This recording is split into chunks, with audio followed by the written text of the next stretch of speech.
Hello, everybody, and welcome to the East Coast Thunder Winter Derby presented by Bristol Motor Speedway. We are at the virtual Bristol Motor Speedway for some modified action tonight. I'm Tyler Newitt. I'm here with the fabulous Marco Barbanera doing the commentary for you tonight, and Marco will also be running the cameras for us here at Apex Racing TV. I think we've got some great action in store for you tonight. We just finished with the practice, and qualifying is going on right now.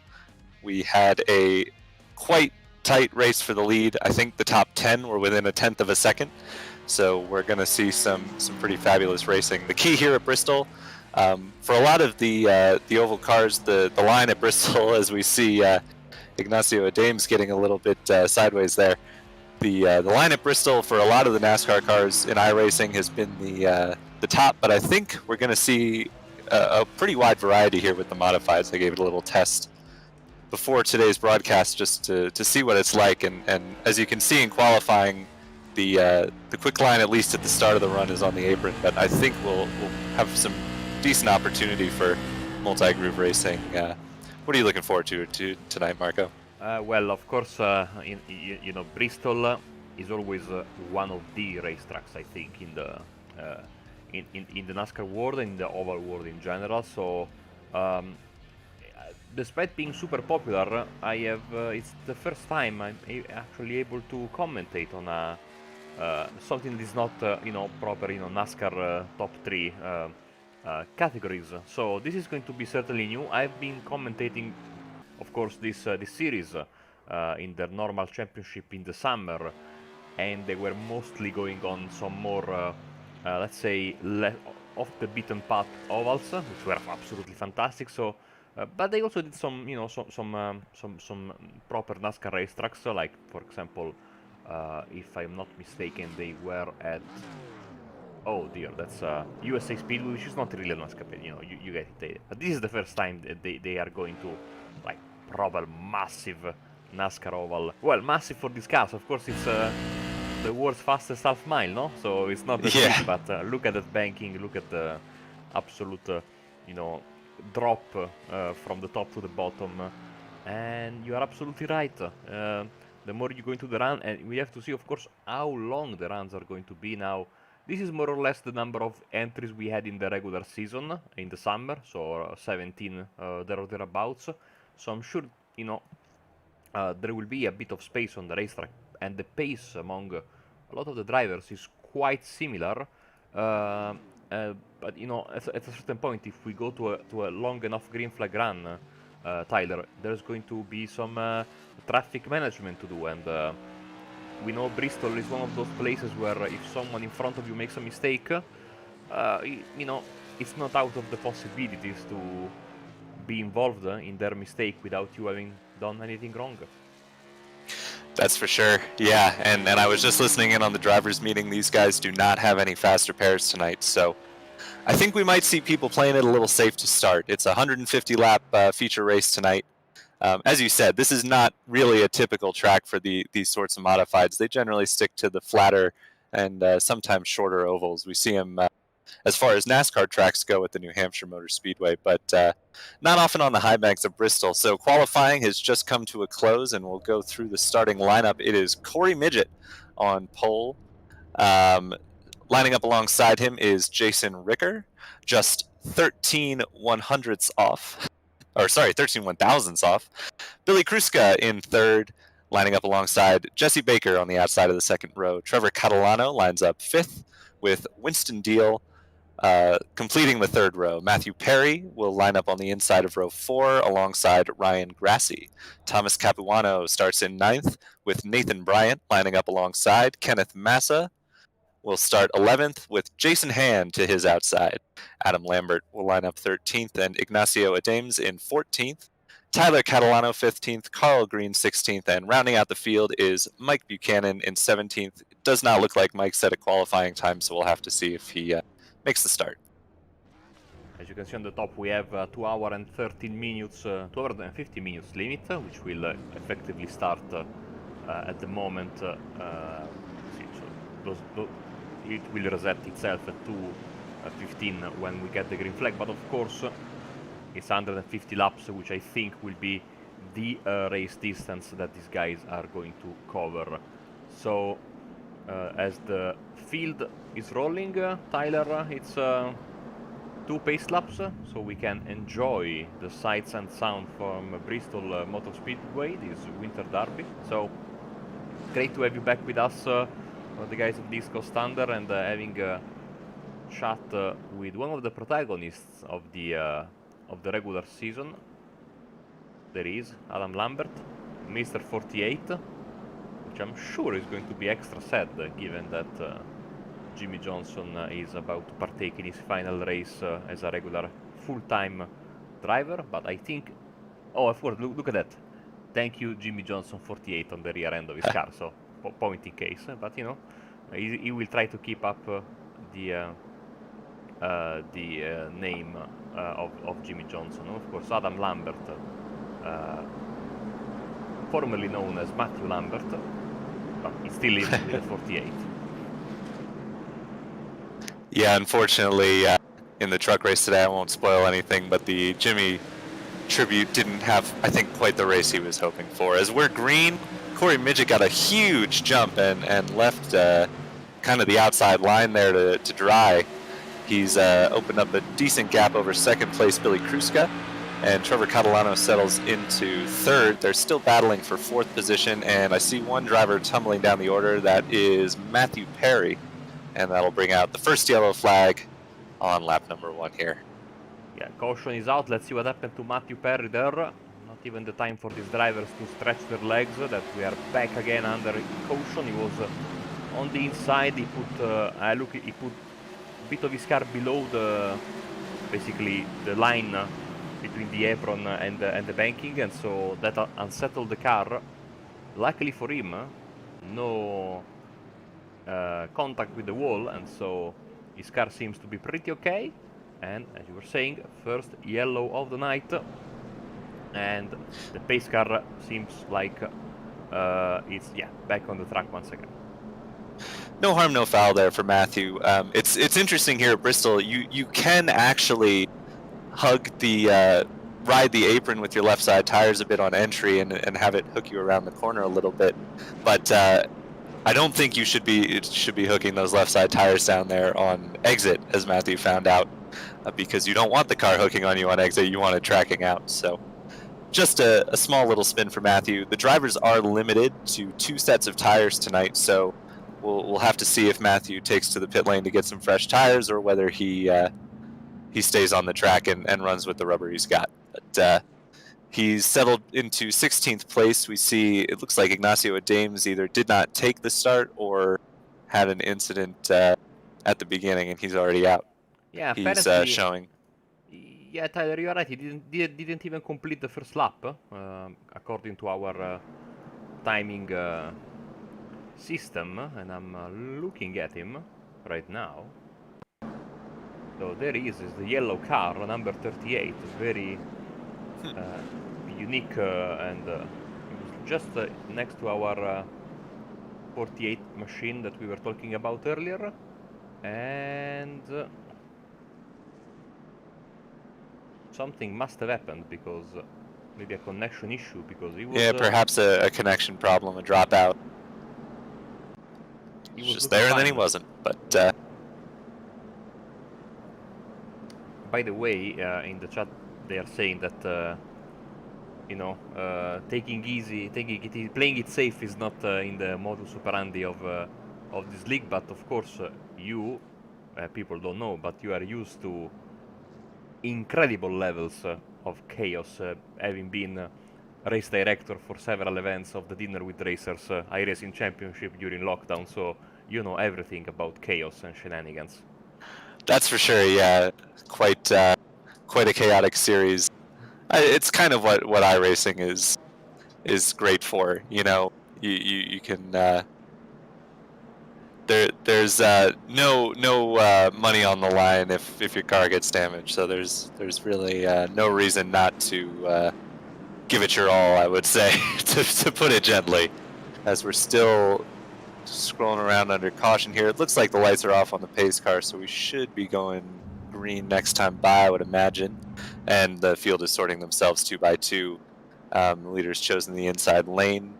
I did hear in the driver's meeting that the leader is allowed free lane choice on the restarts, so Corey Midget here going with that inside lane. I think that's the wise choice, especially early in the run here at Bristol. Yeah, we have Trevor Catalano. Yeah, there is someone ready with the control to take away the penalties, and we are back running. Speaking of, Trevor Catalano got a great jump there. May have had the overlap on Corey Midget at the line. Oh, and Midget gets loose. He is going to hang on to it. He knocks the pit cone out of the way. That might be a penalty for him. That would be unfortunate. But regardless, he's going to be at the back of the pack here. Currently showing in 16th, last of the cars running. And Billy Kruska is in second behind Trevor Catalano, who has stretched a bit of a gap to the lead. Remains to be seen if he'll pick up a penalty for that restart, but he is opening it up over second place. Kruska himself has a bit of a gap. Looks like the battle right now is for about 5th as we see him going at it. Tell you what, Tyler, I'm not seeing Corey Midget. Okay, he's back. He had a connection. He's having some connection dropouts. You can see he's coming and going. Yeah, just a couple of issues right now for Corey stacking up as I think I'm showing him in the pits. No, just blinking in and out. But here we see the battle for 5th place. That's Jesse Baker holding on to it ahead of Kenneth Massa. Baker made use of that outside line, and now we see Ryan Grassi behind them trying to make it work for 6th place on Kenneth. So definitely showing that there's no single answer to which line you run at Bristol in these cars. There's plenty of options, and I think as far as Kenneth got real loose there, and I'm surprised he kind of kept it together. I thought Ryan was going to run into him there, but we jump forward to Billy Kruska, who is kind of hanging about the same gap behind Trevor Catalano that he's had since the restart. He's got Winston Deal behind him, but Deal is not posing an immediate challenge, so Kruska can focus ahead as we see Deal disappear there. Yeah, and he is still not back, so connection issues plaguing a good chunk of the field tonight. Also, yeah, a bit choppy tonight. I don't know if the iRacing servers have something going on or just some people with shaky internet connections, but we focus forward. Billy Kruska now has a bit more breathing room as he seeks to chase down Trevor Catalano for the lead. Now working lap 17 of 150, so still a long way to go in this one. That promotes Jason Ricker to 3rd. Ricker started on 2nd, so he's trying to make some of that ground back up. Oh, the leader is in the Jesse fence. Baker. And yeah, Kruska goes for the move there. Really easy to do, especially after a few laps on these tires. These cars start pushing out real hard towards the wall on exit. So easily done what Trevor Catalano did, but he's actually managed to hold on to the lead and doesn't seem to have too much in the way of damage. So we'll see if he's able to keep it up over the long run as the gap for the top 3 is tightening up. Yeah, thanks to that contact with the wall, I think, of course, it slowed down Catalan, it slowed down Kruska, and Ricker is coming back to join the party. I'm seeing a lot of sparks coming from underneath these cars around every corner. I don't know if it's my Italian connection on the American server or if that's the case for you as well. I think that's just Bristol. These cars probably... we've got a big wreck.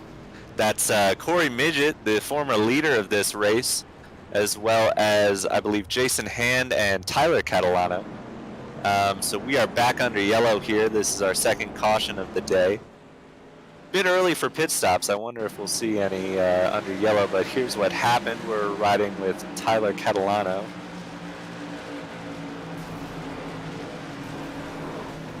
Oh yeah, that's just what we were saying before with Trevor Catalano in the lead, just washing out a little bit on exit, and it caught him off, and then one of the two behind had, no say in it. He just got clobbered in the rear and smashed into it. That was Jason Hand getting a helping hand from the former leader Corey Midget in the 7 car. Yeah, you will see now exactly like you were saying. 2 separate crashes, but of course one was kinda caused by the other, because of course it gets a little bit squirrely there when there is a lot of there is a roadblock, which Bristol only takes one car to have a roadblock, no? So everyone is having to correct their line as to avoid the wreck in a fraction of a second, and unfortunately that is what happened there. So Corey Midget, what could have been for him is now entering the pits, as Tyler Catalano, Winston Deal, and Ignacio Adames have unfortunately not made their return yet on the track, so we are left with 13 cars. I think that Jason Hand blew his engine, so that's it for him tonight. That's too bad. Yeah. I mean, it's exactly like you were saying at the opening of the broadcast, Marco. This track, when a wreck happens at this track, there's just a pretty good chance that somebody behind it is going to get caught up in it. It's not a self-clearing track like some other banked ovals. The wrecks linger, and that's exactly what happened there. Unfortunately for Corey Midget and Jason Hand, they're not going to have a shot at the win here tonight. Doesn't look like we had any takers in the pits, as I mentioned. With only 2 tire changes available, it would be a bit early to make a gamble and put on a fresh set of tires at this point, I think. Plus, I don't know what the fuel situation is with these cars, but I would imagine we're not in any sort of window for making it to the finish. I heard a suspicious noise as I was watching the field, and I'm afraid that Corey Midget just had a big trouble with his engine whilst navigating pit road. Yeah, there we go. There it is. Yep. Game over for him as well. That's going to be the end of his day. What could have been, I guess, just trouble on a restart can catch anybody out, so.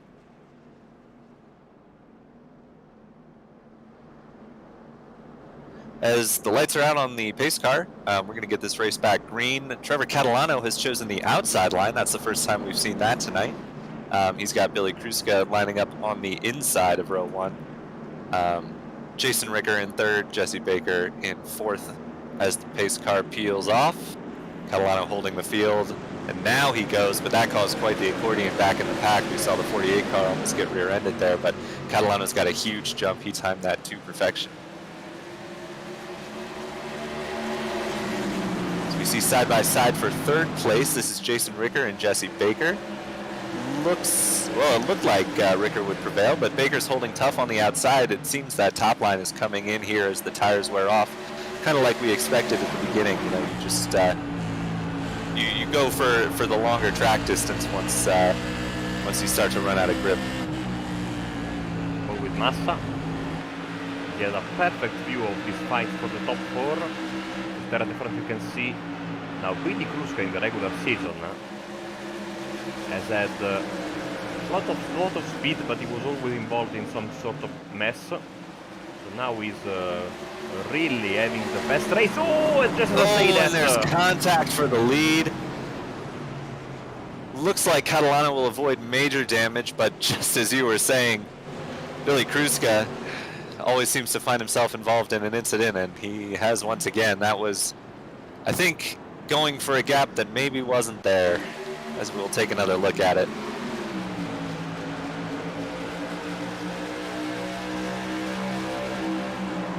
That's a tough call. He was alongside there. He didn't have a full overlap, but I think Catalano just came down a little bit more. I think he thought that Billy was going to hold a slightly tighter line there, but Catalano's in the pits now. I didn't see if he towed back or not, but he's certainly going to lose some time here getting repairs. Yeah, there is. Jumping into pit road, of course, exceptionally easy to go a lap down around here, or more. He's taking right sides. And now I think he will take left sides as well, given yeah, he's going to be here for a bit. And let's see from the blimp where the leaders are. Of course, got to make it out before that pit exit closes, but he's on the move. Feeling the car out, making sure there's not any lingering damage. I think we might want to take a look and see if his steering is straight, but he should be all right here. It wasn't, kind of a glancing blow on the side into the outside, safer barrier. Should be all right to continue, and we know he has some pace, so we'll see if he can work his way back up there to the front. You know, one of the things about Bristol which shows how terrible of a driver I am is that most of the times I lose track of where I am, no? And when it's time to do a green flag pit stop, it's especially bad. But not only that, you know? So I started to realize that the sponsors in each corner are different, so I use that for reference, but it's been a while since I had a race around here, so I don't really remember as, ooh, poor Adam Lambert will go a lap down. Yeah, that's interesting. I saw that Catalano came back down pit road to get some further repairs, I think, but you really haven't raced at Bristol until you've made a trip down the wrong pit lane under green. I think that's kind of the initiation rites for anyone racing at Bristol for the first time, as they're lining up to go back green here, and Adam Lambert is still showing on pit lane. Billy Kruska's taking the outside line here. He'll have Jason Ricker lining up alongside his inside. Lambert's rolling, but as you said, he's going to be a lap down here, I think, so not sure what that was all about. He must have picked up some damage somewhere. And Kruska's away. He got an early jump there, and Ricker was clearly not expecting it as he's brought Kenneth Massa with him. We'll see if he can hold Ricker off along the outside here. Yeah, and Ricker gets a little bit loose, and Kenneth will hold that line and clear into second. He's been slowly working his way up. He's up 9 spots since the start of the race. That's pretty good. Look at Baker here on the inside of Ricker. This fight going on for a bit. Seems like now we've seen the lines reversed as Baker prevails on the inside. So perhaps Ricker was holding that inside line, but not really as fast as Baker was. And I think the inside line is still proving to be the superior line at this point in the race. We're riding on board with Trevor Catalano, who's working his way back through the field after his incident. And oh no!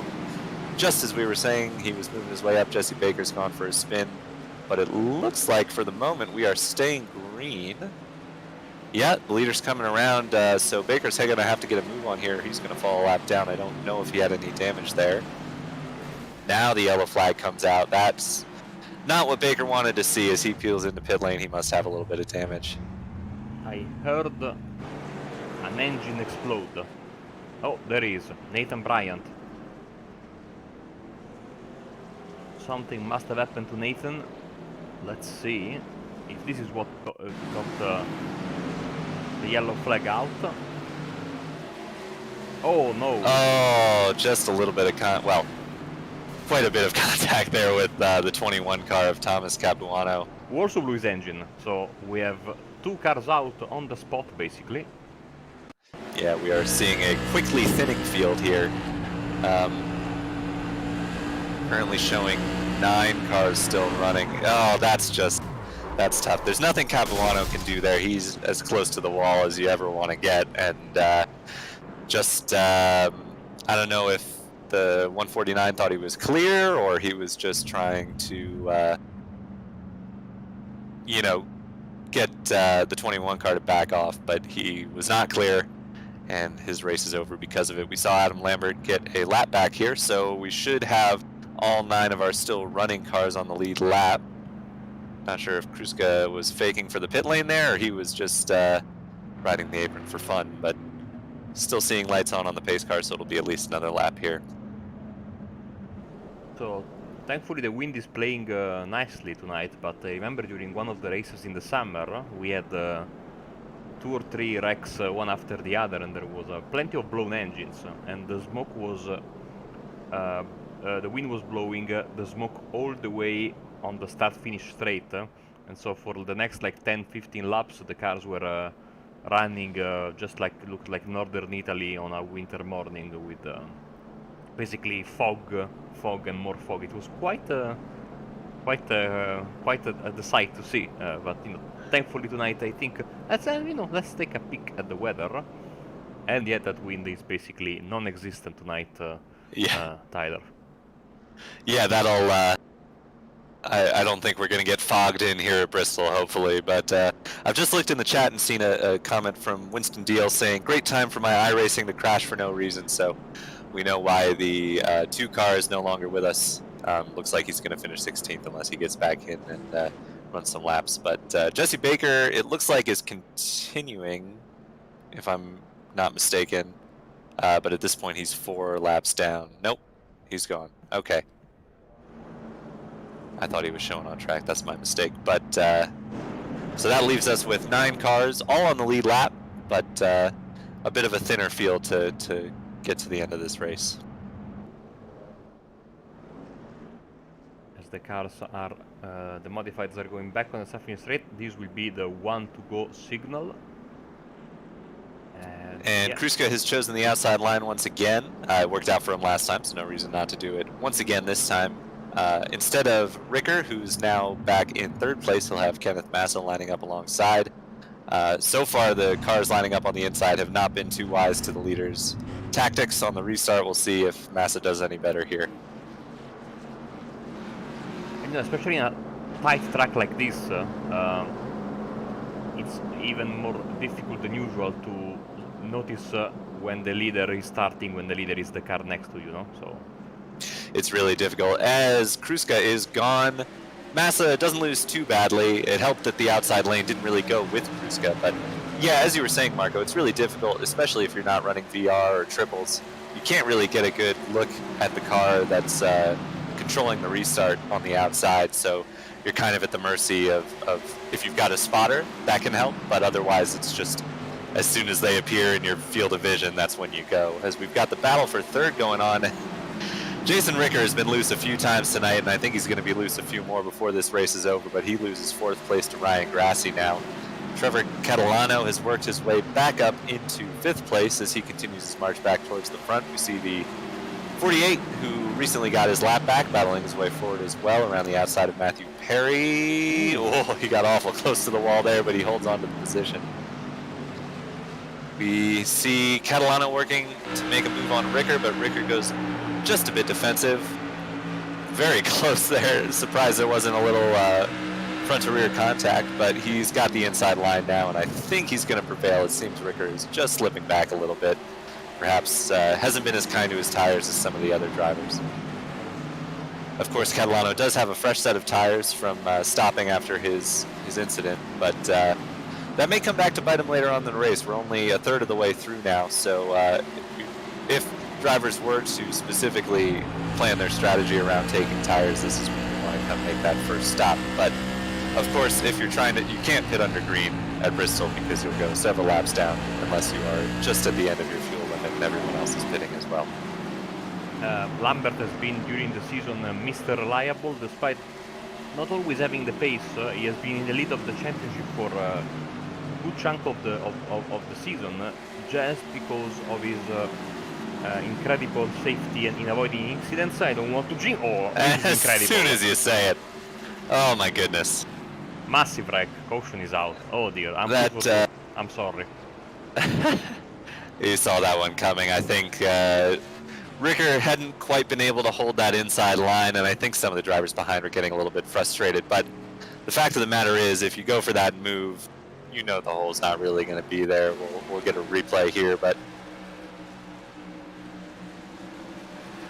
yeah, it's so tough if you're the 48 car there, because you don't want to let up with a car right behind you, but you just have to back out of it and be the wiser party there, knowing that Ricker's not going to give that inside line up. As we go on board with Mike Buchanan here. Oh, who was that who went flying through?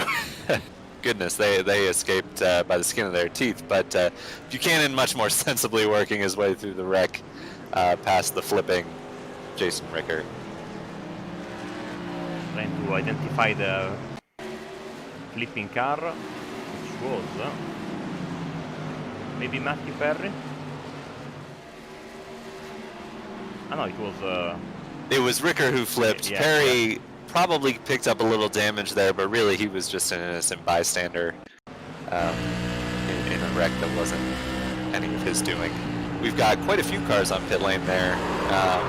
While we're watching these replays, I'm showing Buchanan, Lampert, Ricker all in pit lane. Ricker obviously is going to need some repairs, and you would imagine Lampert and Buchanan might as well. Buchanan's taking tires, so he's the first to bite specifically for tires, since we saw him work his way through the wreck without picking up any damage. Lambert's back out, so it doesn't look like he was too damaged to continue. Hopefully we're not going to see people lose the lap here, but the field is working its way back around under the pace car. Here's Buchanan headed back out. As we see Rickard, Capuano, and Brian all still in pit lane after their various incidents. Rickard's definitely going to lose a lap here, but hopefully the fact that he's still in pit lane indicates he's going to continue in this race. As Lambert comes back down, I'm sure he has some repairs that didn't finish, but he wanted to keep up on the lead lap. One thing I've noticed with these modifieds is that despite them being very resistant, they really don't like it's in the area of the engine, and these engines can pop either straight away or after a few minutes, as we have seen already a couple of times tonight. So if you can hit basically everywhere, and the modified will be okay, but if you hit straight with the front of the car, that's pretty much game over for you. So seems like these drivers will have to wait a bit to know if they are okay or not, as Lambert is rushing to pit. The pit exit closed message. I think he was able to make it, and we are about to go green. Yeah, the leaders just got their one to go. Lambert will have to hurry around to make sure he catches up to the back of the pack, but I don't think that'll be a problem. Kruska once again choosing the outside line. That seems to have been the preferred lane for most of these restarts besides the first one. Kenneth Massa was able to hold second under that period, so he will line up on the inside. We'll see if he's able to get a better jump, but as we were saying, it's really pretty difficult if you aren't using something that gives you some peripheral vision as the pace car peels off. Kruska holds the field for quite a bit longer, but Massa got a decent jump. It's Trevor Catalano, though, who's the real beneficiary here. He's all the way up to third and looking for second. He wants that lead back that I think he'd probably rightly feel that Kruska took from him quite a bit earlier in the race, but he's steadily worked his way back up, and now he's into second, clear of the 51 car. Looking good is Catalano, and about to complete his comeback. But Billy Kruska is one top cookie to take for the lead of the race. He's not going to be easy to pass, that's for sure. I do wonder if we'll see Catalano get the chrome horn out, but payback is not unheard of in oval racing, but you'd hope that with 100 or so laps to go, they'd be a little more patient than that. But as we've seen so far tonight, patient doesn't seem to be in the vocabulary of these modified drivers. Trevor Catalano makes a hole for himself and gets to the inside of Billy Kruska, but the job's not done yet as Kruska prevails on the high line. Yeah, I was sure that he was going to complete the pass, but that outside lane, working nicely. And remember, of course, Kruska has got 63 lap old tires, and we go Massa. We've got a spin for Massa. That'll bring out a yellow. No damage there. I do wonder if we'll see him pit for tires now that we're more than a third of the way through. Keeping an eye on the 26th car of Mike Buchanan. He pit for tires that time, and he is up into 5th place after restarting, I believe, in 7th or 8th. So he's one to watch as we are under caution for the, I believe, the fifth or 6th time here at Bristol Motor Speedway for the East Coast Thunder Winter Derby on Apex Racing TV. I mean, I've been doing oval commentary basically every Monday night for the past 2 years for the Italian NASCAR Championship, and every night I promise myself I will keep track of the yellow flags, and then after the second or third I completely forget, and I try to say, okay, this is the 5th caution, or maybe the 6th. I don't know. So yeah, that's I think one way to keep track is counting the number of cars out of the race, because you can kind of deduce that you figure 1 or 2 goes out per caution. So I think it's safe to say, based on the 8 cars that are showing out of the race right now, or sorry, 9 cars that are showing out of the race, somewhere in the ballpark of 5 or 6 is probably about right. We need iRacing to give us caution counter, among other features, which I would absolutely love to have as a commentator. It would be quite handy, wouldn't it? as the field continues to pace. I didn't see anybody pit that time through. It looks like Massa stayed on track. So, okay, so the field will be pretty much the way that it was on the previous restart, just the 51 shuffled all the way back to 8th place, which is a shame. He'd worked his way quite a way up through the field. We have a number of big movers so far in the field. We have as I previously mentioned, Mike Buchanan. He's on fresh tires. He's up 12 spots. He started in last after not setting a qualifying time. Adam Lambert in the 48 is in 4th, up 9 spots.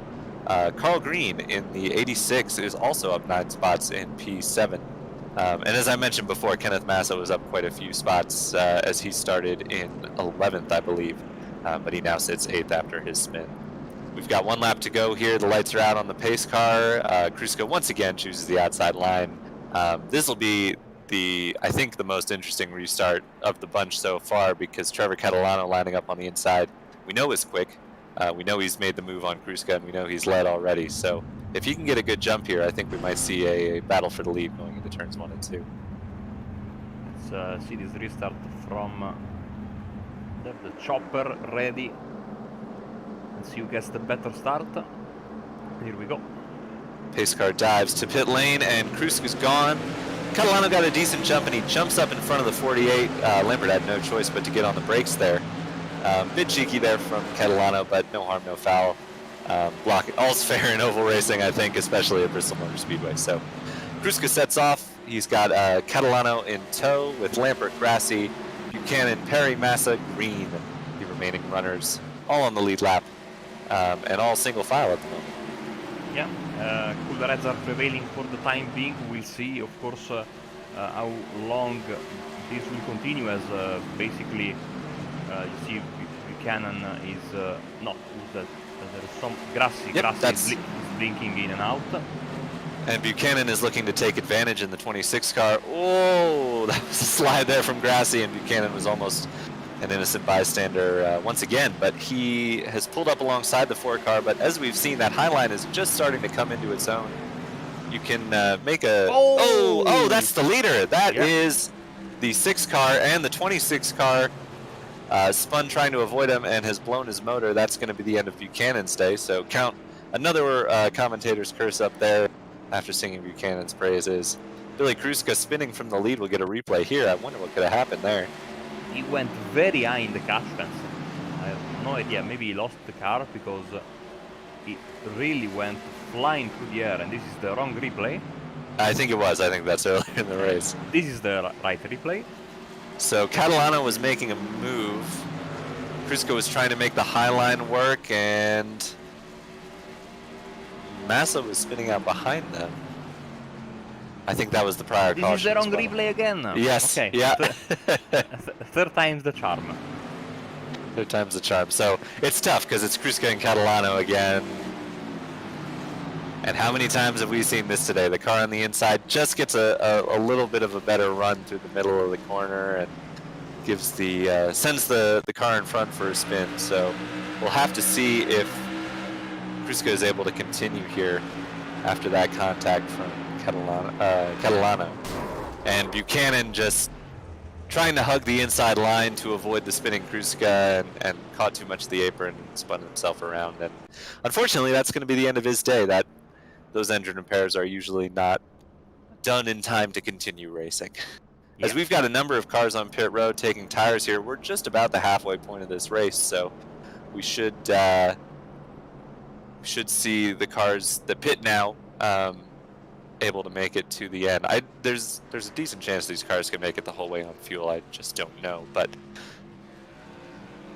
let's hope we have enough cars to make it to the end of the race. Well, there's usually one, so as Kruska gets back rolling, it does look like he's lost a lap, but at least the car is still in drivable condition, which is more than you can say for some of the cars that we've seen today, unfortunately. Matthew Perry and Mike Buchanan both still on pit road. Looks like Buchanan still on the lead lap, thankfully for him. Good, okay. Which is good. But yeah, all the other drivers, unfortunately, are involved in this wreck. Seems like their night is done because they are, as Kruska has to do, is moved out of the way for a second. Thought he was going into pit lane once again, but no, it was just a false positive from the graphics. As we are the lights on or off? They are off, but they are off. The file. They need to. Well, it looks like Catalano has chosen the outside with just 6 cars left running on the lead lap here. It is Trevor Catalano, Adam Lampert, Ryan Grassi, Kenneth Massa, Carl Green, and Billy Kruska. Oh, as Matthew Perry has rejoined the mix, he's going to be at least a lap or 2 down, but at least we've got a 7th car running. Do we know how many laps down Perry is? Perry is 2 laps down. Okay, that's definitely achievable with a couple more yellows, a couple of free passes. As, ooh, Carl Green did not get a great restart there. I don't know if he got the wall, but otherwise we are single file here as Lampert will set off chasing down Catalano. But Catalano's been quick today, and I don't know that that's going to be an easy task.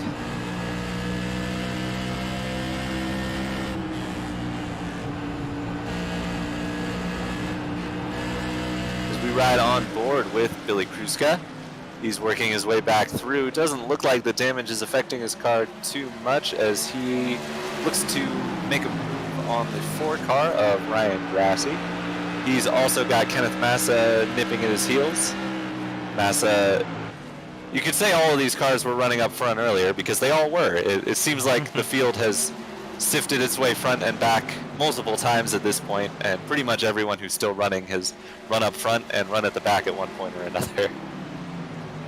I mean, Ryan Grassi has been blinking for the entire race. That must be very unnerving for everyone who's in close proximity to him. And still, you know, he continues to appear and disappear. Yeah, you never know whether that's whether that blinking is showing for everybody, but it would certainly be unnerving having, especially at a place like Bristol, having a car where you don't quite know where it is, because as he is looking to make a move on Lampert here and is really making that high line work. I wonder if we'll see the cars behind kind of shift to the outside. As they go side by side, though, Trevor Catalano is running away with it at the moment. He's opened up almost a second over this bunch as, whoa, they are 3 wide. And Lampert very wisely backs out of that one and leaves Massa and Kruska to fight for 3rd place as Grassi tries to scamper away in 2nd.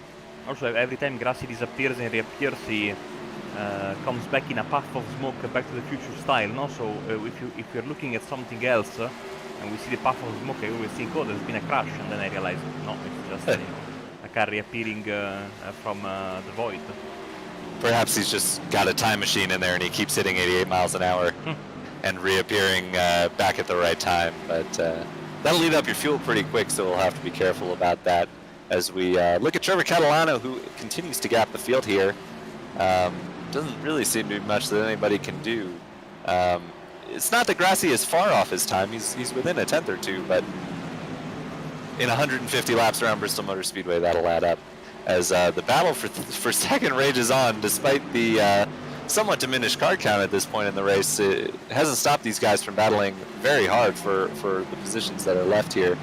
As Kruska and Grassi seem to have migrated fully to the outside line as Massa gets a little bit loose on the inside.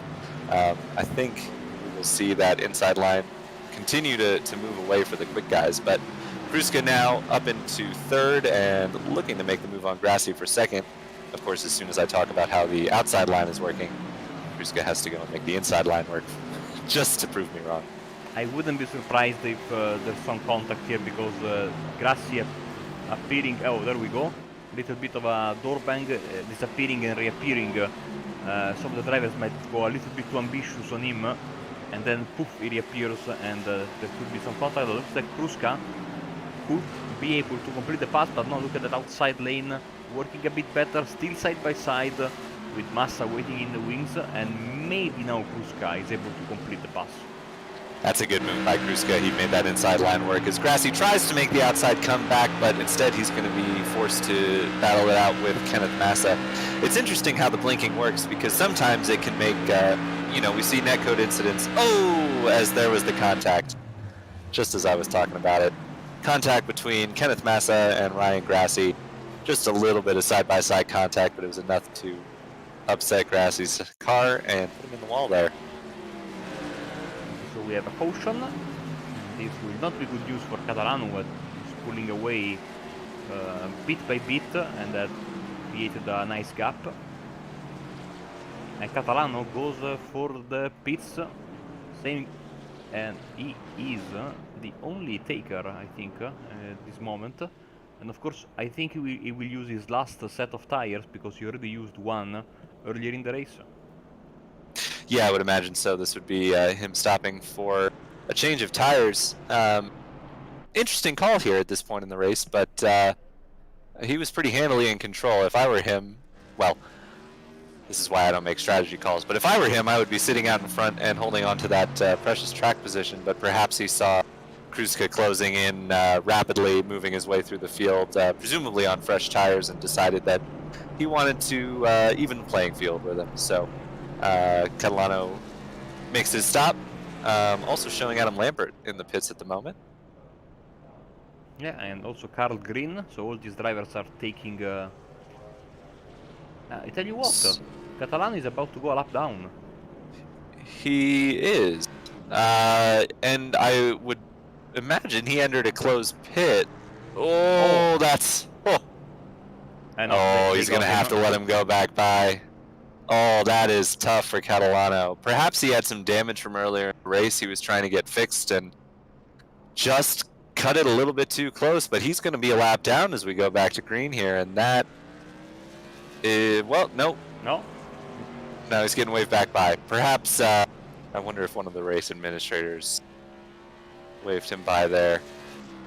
Yeah, it looks like they did, so they decided that they didn't want to trap Catalano a lap down, and waved him by. He was very close to beating the pace car out, so it's not unreasonable.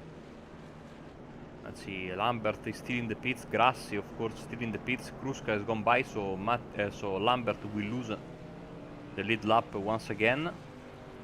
And here he comes, but he's banking on, he banked on a caution earlier, it happened, and so he went back on the lead lap, but now he will have to fight with Matthew Perry for that lucky dog spot. Yeah, some interesting decisions being made under this yellow, and I'm not sure I fully understand the strategy or the necessity behind all of them, but at the moment I am showing 4 cars on the lead lap, although Perry is, I believe, getting the lucky dog right now. And that'll be the official iRacing lucky dog. Catalano's was waved by a race admin. So I believe once this all gets sorted out, we will have 6 cars. No, shoot. I'm not sure. We will have somewhere between 4 and 6 cars on the lead lap when this race gets back going. I can confirm that we have 4 cars on the lead lap, because Lambert and Perry are still there, 1 lap down. Okay, so we have 4 cars on the lead lap to restart this race. Catalano starting behind the 2 lap cars of Lambert and Perry. So it will be a battle for the lucky dog between the 48 and the 19. That's something to keep an eye on. But the battle for the lead right now is between Billy Kruska and Kenneth Massa. And Kruska has opened up a decisive gap to start the, or to restart the race rather. Carl Green, who has seemingly dropped out of the picture in 3rd place. Well, now he's in 4th behind Trevor Catalano. I don't know if he had something happen there or he just lost the place to Catalano. But Catalano's worked his way by the 2 lap cars as well, so he's now 3rd in line as well as in the race. I suppose it's a pretty safe bet if you can beat the pace car back out to pit under caution and get some repairs done, because even if you end up at the tail end of the lead lap, that's not losing you too many positions at this point. We saw Kenneth Massa get real wide out of turn 2 there, I believe, and that allowed Catalano to close right up on him. He is making the move to the inside now, and he's got it done and dusted. Pretty easy there for Catalano. Oh no, I'm sorry, I thought he was clear, but no, he's still alongside. Massa holding strong on the outside, but Catalano will have fresher tires here. But that outside line, as we've seen, coming into its own, but Catalano ultimately prevails here. Massa trying to get the cutback perhaps, but he's not going to have enough of a run to get it, and Catalano will set off in search of Billy Kruska, who's about a second in front now. We could have the third round between Kruska and Catalano. Both times it ended in tears. Yeah, and I would not be shocked to have it, to see it end in tears once again. We have crossed the 100 lap mark, by the way. We are under 50 laps to go. In fact, we're closing in on 40 laps to go as Kruska is turning some quick laps here. He is pretty much holding the gap over Catalano steady at the moment. We'll have to see if Catalano can reel him in, but for the time being, it's not changing all that much. Catalano does still have to worry about Massa in his rearview mirror. Not totally out of that battle yet is Massa. It seemed like that one mistake kind of cost him the spot, but his pace ultimately is not that far off of Catalano's. But he begins to stretch it now, that 54 car, and we'll see if he can hunt down Kruska. At the moment, though, the gap out front, still just around about a second, and not really changing all that much on a lap-to-lap basis.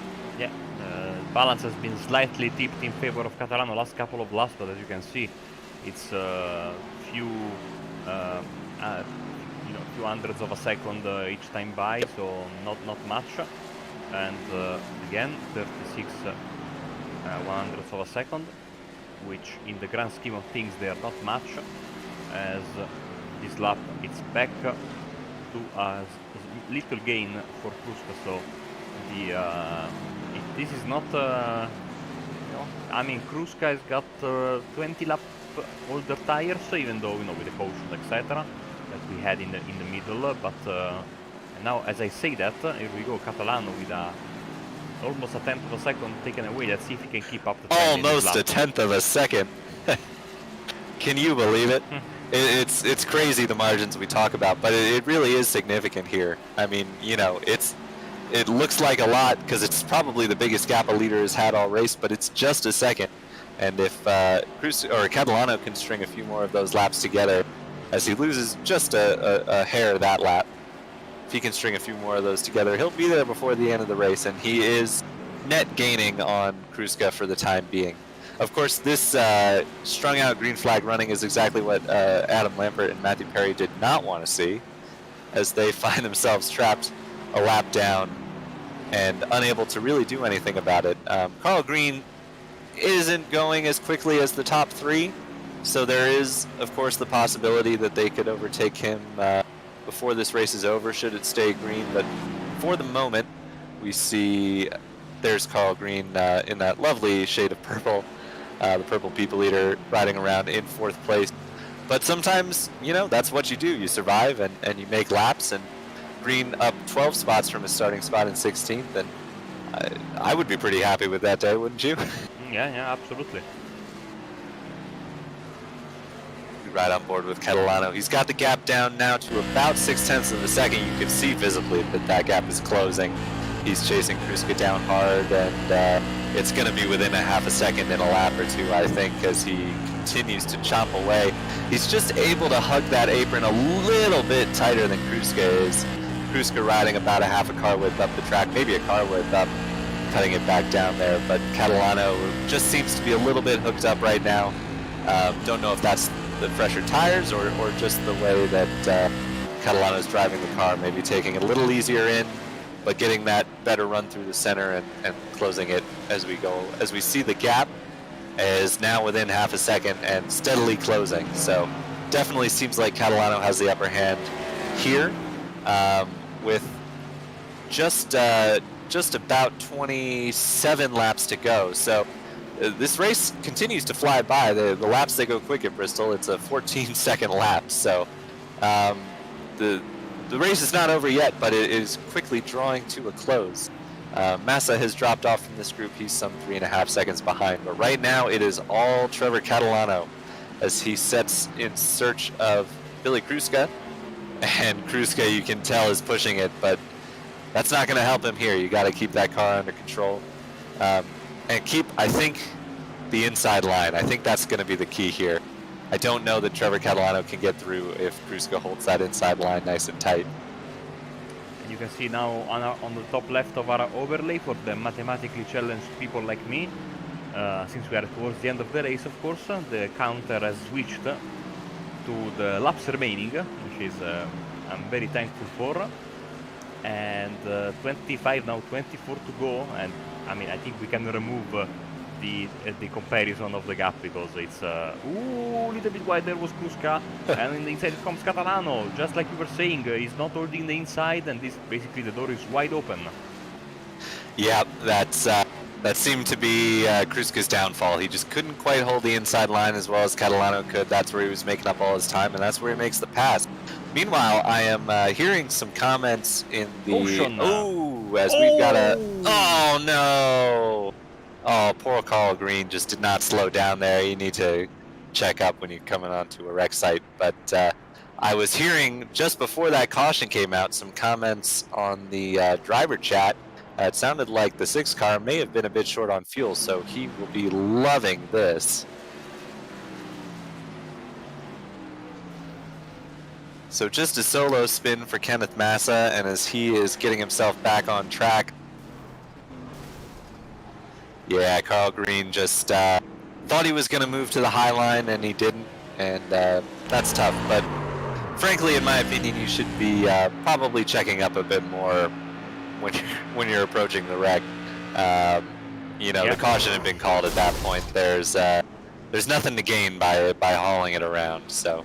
It's a shame to see another car out, but I think Carl Green probably could have avoided that, and I think he'll probably watch this back and think the same thing. So the lucky dog should be the number 48.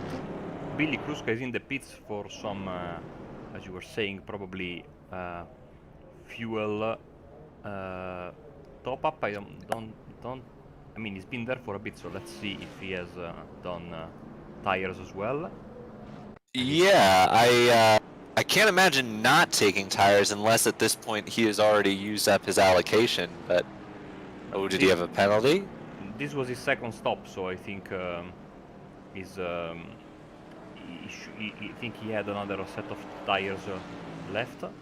Let's see. Interesting.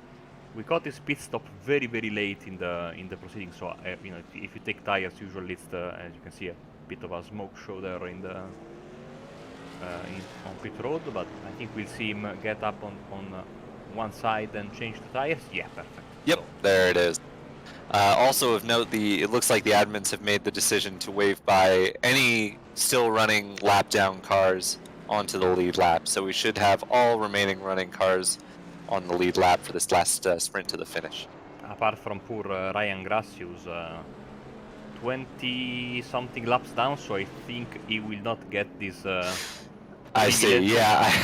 I saw he'd gotten the wave by, I didn't realize he was that far down, so yes.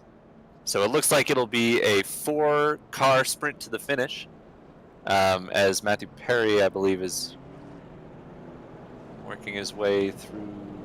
Not sure what he was doing there, but the field is lining up here. The lights are still on the safety car, so they don't need to be in double wide formation yet. But it looks like it's going to be Trevor Catalano lining up first. He's going to take the outside. Billy Kruska will line up second in his newly refueled number 6 car. So hopefully he'll be able to make it to the finish from here. And he also has some fresh tires, which will be very interesting for that battle with Catalano, who did not come down pit lane under this yellow. Behind them, it's Adam Lampert and Matthew Perry. Fortunate to be back on the lead lap now, but still in this race. It's going to be a 4-car battle, and we'll see how it goes here. So Lambert got the lucky dog, but basically he doesn't have any kind of end of the line or any other kind of penalty, because that's the line, no? So he's there. And Catalano is gone. It's a great jump from the 54 car, but I think he's going to need it to hold off those fresh tires of Billy Kruska. We'll have to see here as Kruska sets off in search. Lampert also got a decent restart. He is within striking distance of Kruska here. I don't know what the relative pace between these two has been because Lampert was a lap down, but he looks like he could play a factor in this before the race is over.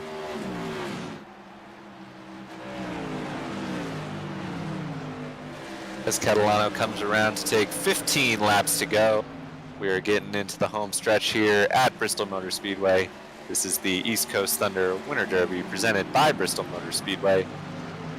As Billy Kruska closed a fair bit, about almost a tenth of a second that lap, and he is stalking that 54 car. And now I think it's the same situation here, just with the roles reversed. I think Catalano needs to maintain that inside line if he wants to have any hope of holding on to this lead. I think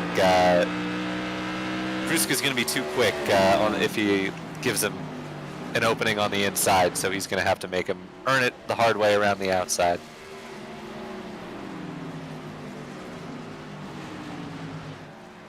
Adam Lampert, Matthew Perry, both on the lead lap, but they have dropped off a bit from these top two. It looks like it's going to be a two-car battle unless these two decide to take each other out, in which case they'll be sitting pretty. It's Lampert in third, Perry in fourth. About a second between them and 2 seconds to these top two. So when Catalano comes around this time, he will get 10 laps to go. As Kruska got the wall there, that's not going to help his chances, but he knows what he has to do. He knows Catalano is not going to give up that inside line easy. He's been trying to make that high line work, and in fairness, he has. He's closed the gap right up to Catalano's rear bumper. He goes to the high side again. Doesn't look like he's going to make up ground. I think Catalano has a strategy here, but you see the run that Kruska gets off the corner. That is the benefit to that high line. If he can get, oh goodness, if Kruska can get another run like that, he's going to have a really good chance of making the kind of over-under switch on Catalano. Oh, but I think they both hit the wall there. Kruska seemed to get it on corner entry, and it compromised his corner as we are 7 laps to go.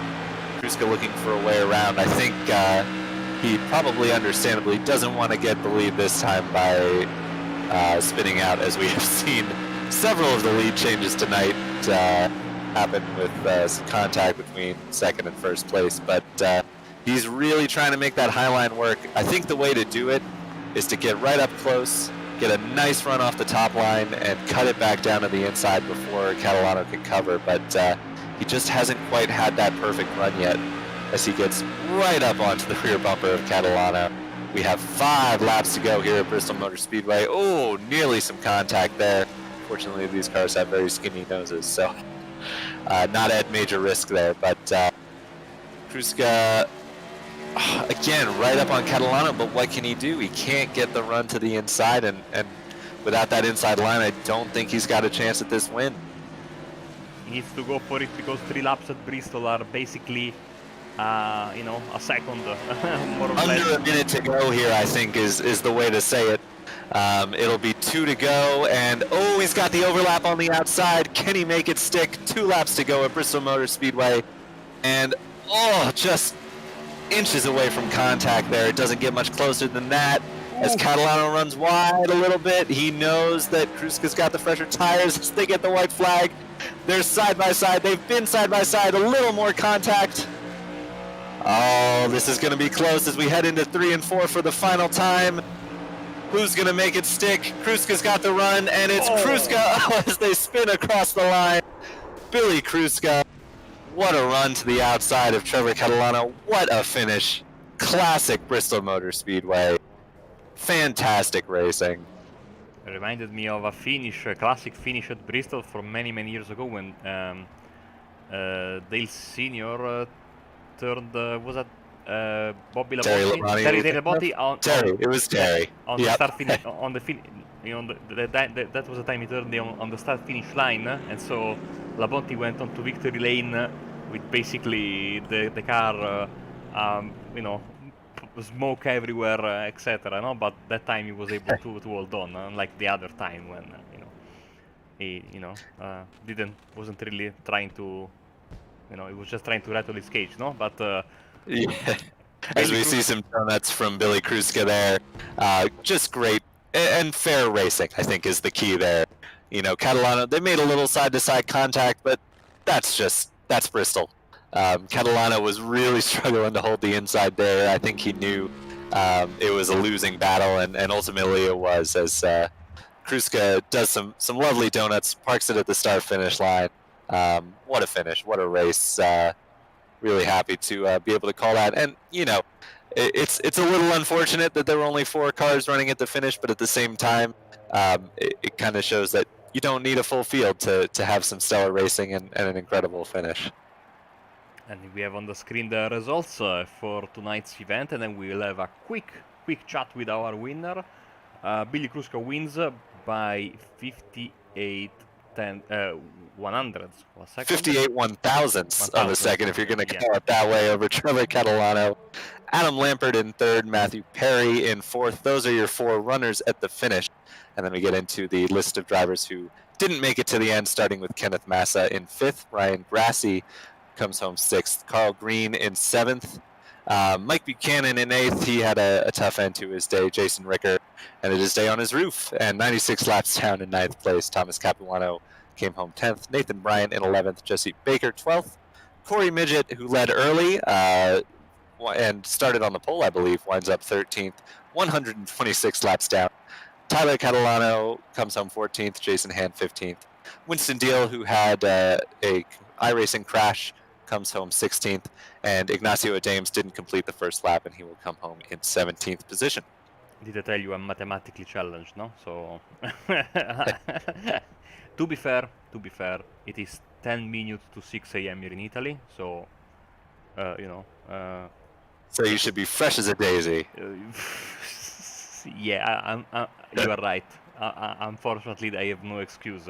But I think, Tyler, you are standing by with our race winner and league organizer extraordinaire, William Kruska. Welcome to the booth, Billy Kruska. What a finish. What a race. You had quite an eventful evening, and ultimately came through with a stellar side-by-side photo finish. What was going through your head there in those closing laps? I don't even know, to be honest. I saw that I could use the high side was working for me, so I figured I would try to pass him on the high side, and I couldn't believe it worked. I didn't think it would.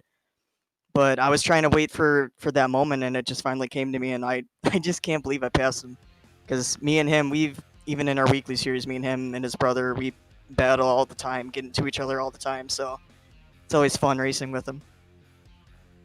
Yeah, we saw a little bit of contact there between you two with a few laps to go, but I think all's fair in situations like that. It's some good, clean Bristol racing, as clean as it gets around Bristol. You kind of had an up and down day, as I think pretty much everyone did. You were, if I'm not mistaken, involved in at least one spin. How did you battle back? Was it tire strategy or just pure pace? Honestly, I think it was pace, because when I went to go pit for my damage, I had like 1 minute and 30 seconds, I think, or something like that. And I said, screw it, I'll just go back out and see how bad it was. And surprisingly, it really didn't affect my car that much, so that was awesome. But I don't know, I can't believe it. Excellent, yeah. Always fun to win a race like that. Do you have anyone you'd like to thank before we let you go here, Billy? You guys for broadcasting, everyone that was watching, my sponsors, Shine, MSD, Trevor for racing me as clean as we could. That was just a classic old Bristol finish pretty much, but that was, like you said, clean as it can get. That was awesome. Excellent. Great to see it. Our winner tonight, after 150 laps at Bristol, Billy Kruska. And that was our race winner. That's all we have time for, but I have to say that this was an absolutely fantastic race, and it was a pleasure to call it with you, Tyler, and you were absolutely spot on commentary, so great job. I will leave you with the closing of the broadcast. It's all yours. Thanks, Marco. Yeah, had a lot of fun today. Some really exciting racing at Bristol. An excellent show, and you know, it's nice to have some off-season oval content as NASCAR is wrapping up.